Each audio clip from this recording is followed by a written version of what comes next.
Good day everyone, nandito nga pala tayo sa Dika Homes. Ito po, magti-tripping tayo ngayon. Nakita nyo naman yung paligid o ang lalaki ng building, di ba?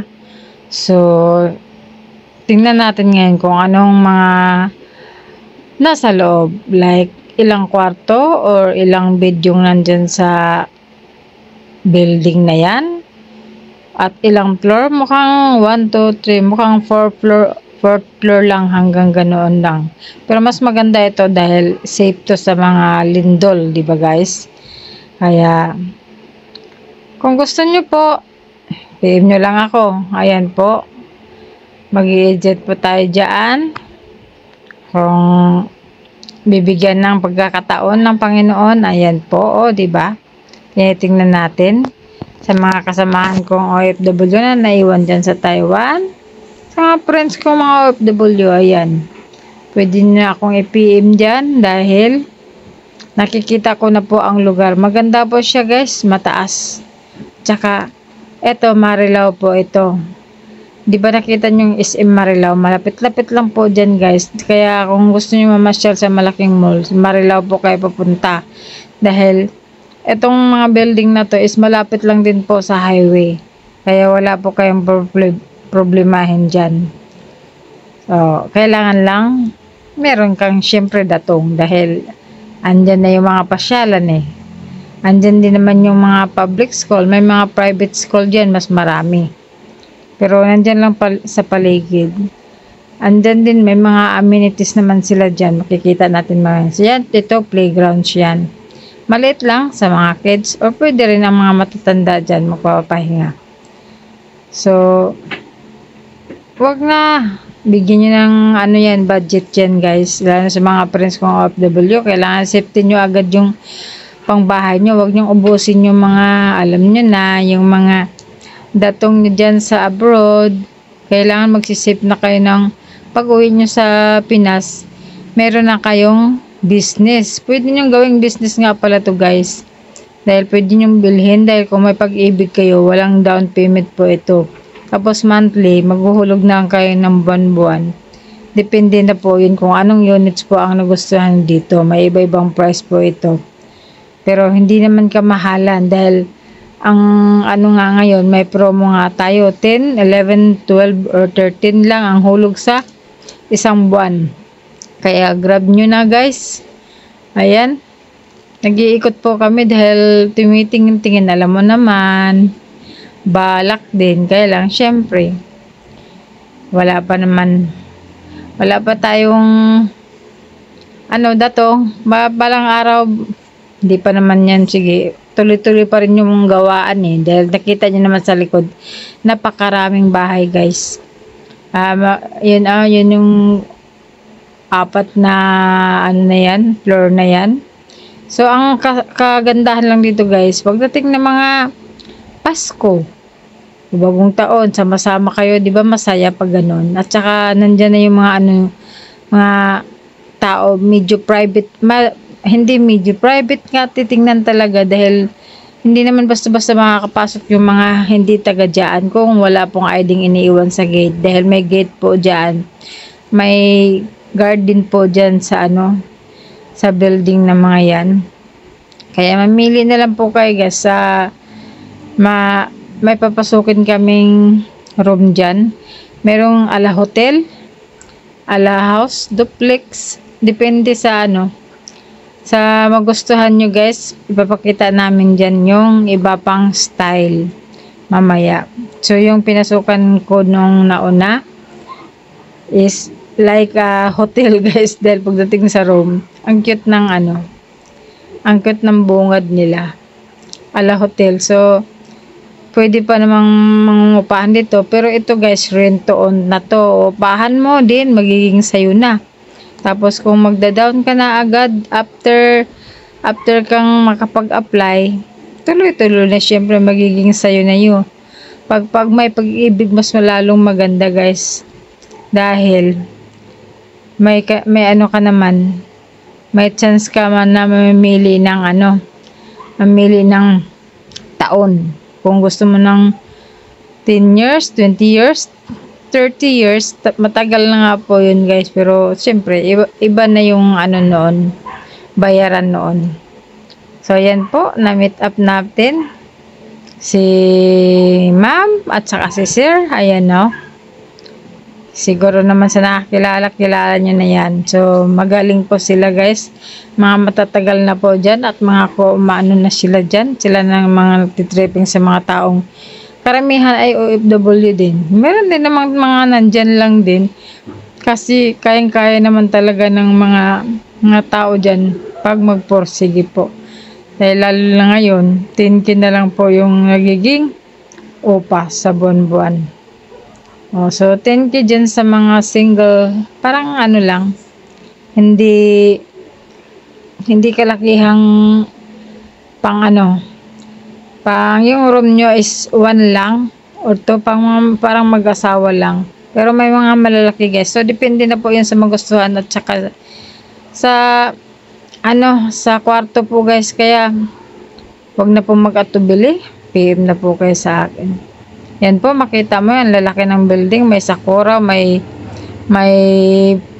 ano pa ba yung pangalan dyan, nakalimutan ko yung pangalan dyan, basta iba-iba po nga pangalan ng building guys. Kaya ang ganda pag diyan ka nakatira, ayayamanin ka na guys, kahit tama lang yung pera mo. Kita mo naman yung kulay ng nila, building nila.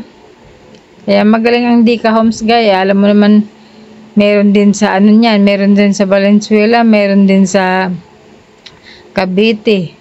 Basta ito guys, pinasok namin, parang hotel po ito. Kaya nakita mo naman yung bungad So pupunta kami doon sa papasukan namin guys, sa parang model house. Papakita namin sa inyo kung ano ba talaga yung nasa loob nila. So yan, titingnan natin. Ayan, punta ka kasi kaya kailangan na magpayong dahil umuulan. Pero ang sisipag nitong dalawa, talagang umikot kami. Pinapakita talaga nila sa akin yung itsura ng isang model house. Ayan po guys, pagbungad pa lang, ang lamig na guys, naka-open pala yung aircon. At saka yung aircon pala guys is libre na pala yun. Libre na lang, tapos yung window blinds. Kaya yun, ikot kami ulit, hindi kami nakapasok doon dahil medyo wala nga yung mga susi. Nakasarado pala.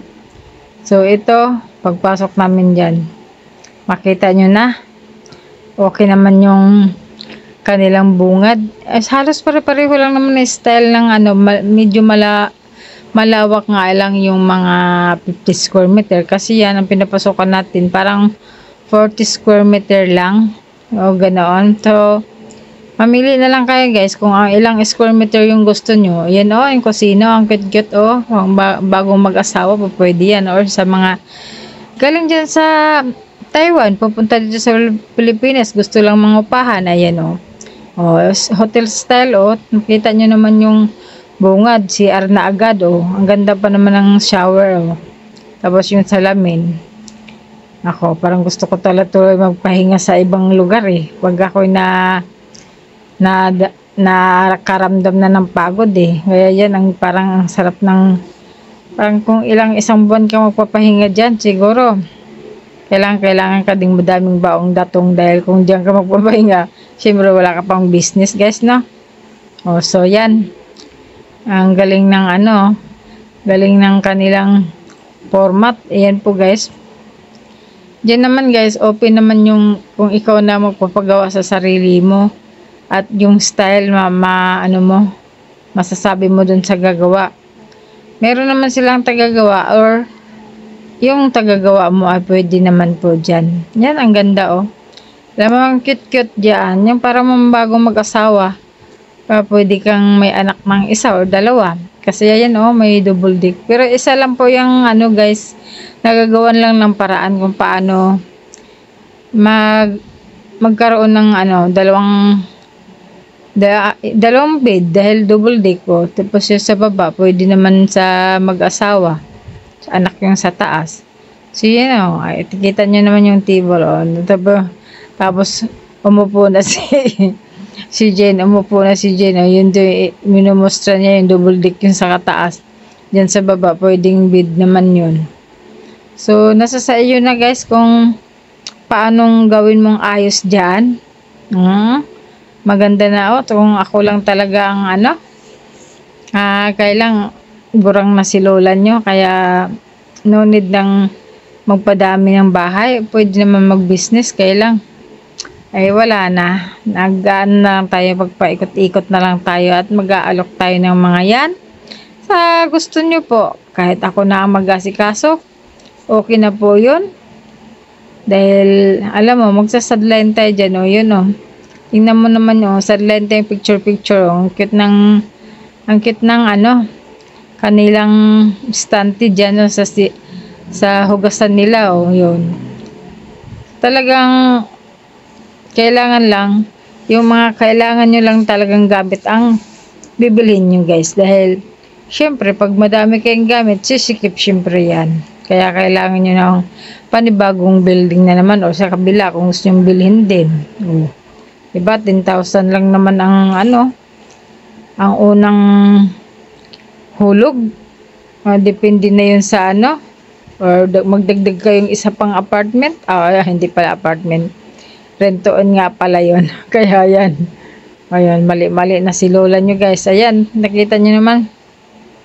Depende na lang sa ayos kasi ang cute ng ang cute ng sala o yung kwarto na pala yung napasukan ko, yun dun sa kabila. Yun ang nila. Yun yung window blinds at yung aircon dyan is libre na. Yung sa kabila naman, yung may itim na pinto, pwede kang dyan, magsampay. Hindi ko na yata yan pwede na sampayan dyan, or pwede ka rin daw tindahan dyan katulad ng mga papalod or kung nasa baba ka guys, kayang-kaya mong gagawin yun. Huwag ka lang mag second floor kasi second floor pwede namang iba naman yung gagawin mo doon, dahil sa dami ng tao dyan guys, hahanapin ka talaga kung anong tinda mo dyan, kung talagang business minded ka. Ang daming tao dyan guys, kaya kung magbi-business ka, talagang papatok din dyan. Lalo na hindi mo naman igaya yung business mo sa business ng mga nandyan.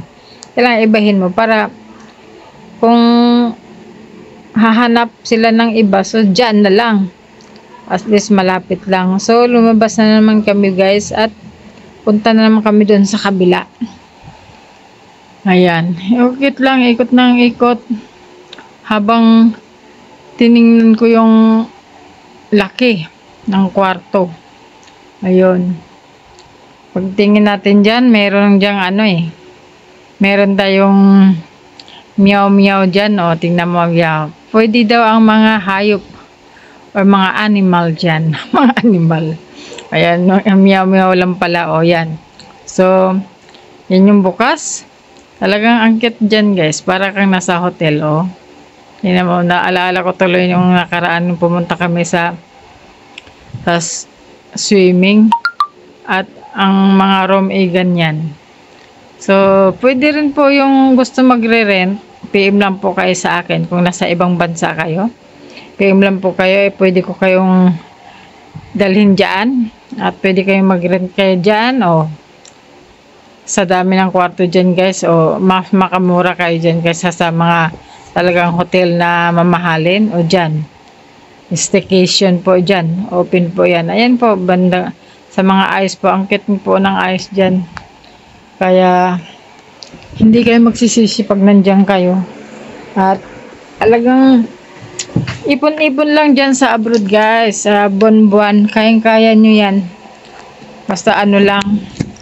Talagang, magkakaryere nyo yung pagtatrabaho dyan. Para naman pagdating sa Pinas, meron kayong bahay na tutuluyan. So, safety na agad yung pambahay nyo dyan ha. Ayun. PM nyo lang ako sa may gusto. At, kahit naman wala kayo dito, pwede naman magulang nyo or mga kapatid nyo. O sino yung mapagkatiwalaan nyo, pwede kong asikasuhin yung papilis nyo. Para, agad-agad magkakaroon kayo ng bahay dito. O pwede nyong paupahan katulad ng mga yan pwede nyong gawing business. So pagkatapos ng rentoon, di ba? So Kung nabili nyo na, paupahan nyo. So, parang yung nangungupahan, siya na rin magbabayad ng upa. So, ano pang hinihintay nyo guys? Ayan o. Ang cute-cute ng kwarto guys. Oh.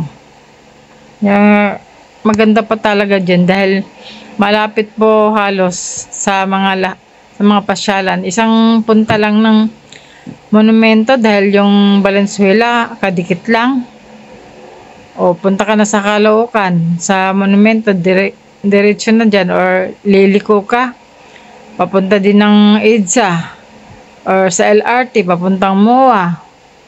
So marami po guys, sandali lang na mga kasi ngayon sa dami ng sasakyan, at saka malapit na rin matapos yung yung MRT sa taas, MRT or LRT papuntang Bicol or saan man yun, kasi ang laki na ng nila yung linya. Kaya maganda tong lugar na to guys. Talagang malapit sa, alam mo na, sa pasyalan. Kaya, pera na lang. Ipon-ipon po kayo. So, yan guys. O, nasaan na ba tayo? Dito, tumitingin pa rin tayo ng kwarto. Ilang kwarto na ba yung pinasukan natin? Kaya, sa kondo kasi to. Parang nasa condominium tayo. Kaya, yan o, makita. May mga pinapasukan kong yung unit na yan, oh. Tingnan mo yung shower, oh. Diba? Simpleng-simple. Kung po pwede nga lang lumipat dito, lilipat na ako. Parang gusto ko yung tahimik na lugar, Pwede din na dyan, magbi-business, Kaya lang wala, Meron pa tayong gagawin dito sa Valenzuela. So, kayo, ang mamahal kasi dito guys, alam mo ba yung katabi ko dito sa Valenzuela, ang lupa na 100 square meter is 1 million, basta 1 million 5, isa't kalahating milyon yata yung benta dun sa sa katabi ko. Kaya ngayon magpapagawa na rin ng bahay, pero dito mas mura na at buo na yung bahay guys. Hindi mo na kailangan magpagawa pa. Rentoon mo na lang. Kung wala ka naman dito, papaupahan mo. So, yung nangupahan, parang siya nagbabayad. Tapos, ikaw naman yung nakapangalan sa'yo. So, ano pang hinihintay nyo, mga OFW? Ayan o, ayan yung pwede ka mag-business dyan. Ibang room kasi yung pinasok namin. Ibang room yung tinitingnan namin. Para makapamili talaga tayo. Ayan o, nakita mo naman. So, ito, pang 2 kwarto yata yung pinasukan namin. So, ito yung pala yung amenities ng Dica Homes Marilao. Mataas din tong lugar dito guys. Yan o. Yan yung basketball court nila. Basketball court nila pala to. Sa kabila yung amenities nila na may swimming pool at may parking area. Syempre, yung magpapark doon, yung mga visitor or yung mga nakatira dyan. Kasi hindi naman po pwede mga tagalabas at alam mo may ID dyan. Alam ng guard kung sino-sino yung mga nasa loob dahil nag-iiwan niya ng ID sa gwardiya. So yan po ang kaibahan guys. Ang ganda kung ako lang gusto ko dito sa Marilao guys. Maano siya, malawak. Parang nasa ka, alapahap ka, yung parang yayamanin ang dating sa'yo. At saka nasa highway, doon sa may banda doon, highway na yan guys. Kaya, ay nako, kung paano kaya gagawin ko. Aayusin ko muna yung YouTube ko para makabili ako dyan. Ayun. So, YouTube channel ko para mas okay yan. So, now guys, baka po pwede naman siguro. Kailang content pa more. Tingnan mo naman yung building guys. Oh, para kang nasa sa ibang bansa. Kita mo, di ba? Oh. Kaya tuwa ako nung makita ko yan Tingnan mo na may itsura ko dyan, Oh. Nagbibideo agad. Gusto makita yung itsura para kang nasa kaya nga sinasabing Dica Homes. So, tingnan mo yung puro house talaga. So, palabas kami dyan guys. Pupunta kami sa amenities ng Dica Homes. So, Papasok kami doon. Ayan, may kotse dyan. Sa may gilid. May nag-aalok din yung PLDT niyan. Yung sa pinto, o. Yan, o. Nag-aalok na sila ng PLDT. Kasi dyan, Converge ang open yata dyan. Tsaka yung pa-internet ng Deka Homes. Pero siguro pwede naman, kung alam mo naman ngayon, uso na yung plug and play na internet. So, pwede mo bilhin yan. Basta may signal lang dyan. Pero, alam ko may signal ang PLDT. Kasi marami din naghahanap ng PLDT. So, yun guys. Kailangan. Pumasok na kami sa amenities. Yan, parking area po yan. Open po mag-park. Yung mga taga dyan at saka yung bisita na tumitingin. Ayan, di ba? Di ba? Konti lang naman yung ulan sa lakas ng ulan, guys. Ayan yung tubig, At saka yung amenities din, guys, katulad yung dyan sa loob. Pwede kang magpa-reserve dyan, guys, kung may mga birthday man or anong gusto mong kung may mga bisita kang marami or mga kasal. Kung gusto nyo yung parang private, kung kayo lang, dyan yung tawagin. Kaya lang, syempre, may na yun, guys. May bayad na yun, guys. Ayan. Pero marami nagsusumba dyan, guys. Siguro pag hindi tag-ulan, mga nagsusumba dyan. So, doon sa unahan, may basketball court doon. Tsaka may swimming pool doon sa kanan, May swimming pool doon. Kaya siyempre mga taga dyan, open sa kanila yan. Ayan. So, ngayon lang, medyo tag-ulan, kaya wala pang